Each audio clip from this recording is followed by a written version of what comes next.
गांव के किनारे पर कोहरे में लिपटा हुआ और कांटेदार झाड़ियों से घिरा हुआ एक भव्य घर खड़ा था।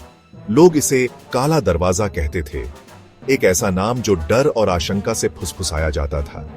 इसकी खिड़कियां खाली आंखों की तरह बिना किसी भाव के बाहर तकती रहती थीं, और कभी चमकीला रंग एक बीमार से धूसर रंग में बदल गया था।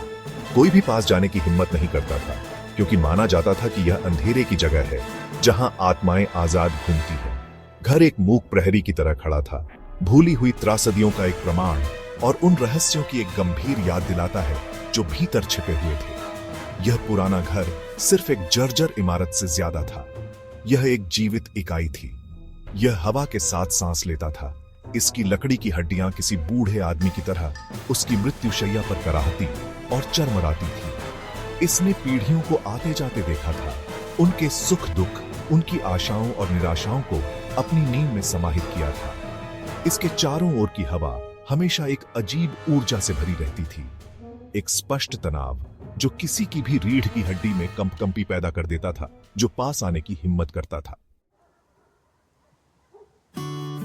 आरव, काव्या और नीरज, तीन दोस्त जो अपनी साहसिक भावना के लिए जाने जाते थे, घर के आसपास की कहानियों का मजाक उड़ाते थे।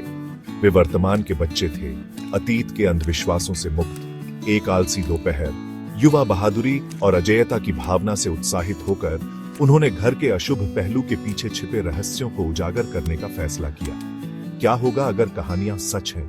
नीरज ने पूछा। उसकी आवाज में संदेह का एक हौच आ गया। आरव, जो कभी भी चुनौती से पीछे नहीं हटता, बस उपहास करता रहा। डरपोक मत बनो नीरज, ये बस एक पुराना घर है। हम अंदर जाएंगे, चारों ओर देखेंगे और सूर्यास्त से पहले वापस आ जाएंगे। बड़ा आसान है। काव्या, जो हमेशा रोमांच के लिए उत्सुक रहती थी, ने सहमति में सिर हिलाया। हाँ नीरज, इतना डरपोक मत बनो, मजा आएगा। जैसे ही उन्होंने दहलीज पार की, हवा के एक ठंडे झोंके ने उनके पीछे दरवाजा बंद कर दिया। अंदर की हवा बांसी थी और सड़ांध की गंध से भरी हुई थी, जिससे उनकी रीढ़ की हड्डी में ठंडक दौड़ गई। दमनकारी सन्नाटे में उनकी खुद की सांसों की आवाज भयानक रूप से गूंज रही थी। जैसे ही उनकी आंखें अंधेरे में ढल गईं, उन्होंने दीवारों पर अजीबोगरीब निशान देखे। ऊपर से अचानक एक दुर्घटना ने उन्हें चौंका दिया। खाली घर में कदमों की आवाज गूंजने पर उनके दिल तेजी से धड़कने लगे।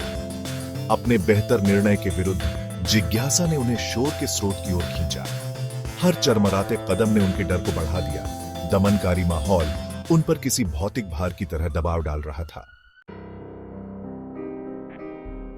एक धूल भरे अटारी कमरे में उन्हें एक पुरानी डायरी मिली।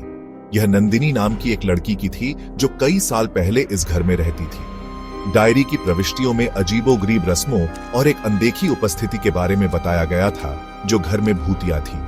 नंदिनी ने अपने डर के बारे में लिखा, बढ़ते अंधेरे के बारे में जिसने उसे निगलने की धमकी दी थी। अंतिम प्रविष्टि मदद की गुहार थी, जो वाक्य के बीच में अचानक समाप्त हो गई। डायरी में लालच से टूटे हुए परिवार और एक काले रहस्य के बारे में बताया गया, जिसके कारण एक रात अवर्णनीय आतंक फैल गया। आग में फंसी एक मासूम नंदिनी एक प्राचीन बुराई को खुश करने के लिए बलिदान हो गई। उसकी जीवन शक्ति का उपयोग एक अनुष्ठान को बढ़ावा देने के लिए किया गया था। उसकी आत्मा हमेशा के लिए घर से बंध गई थी।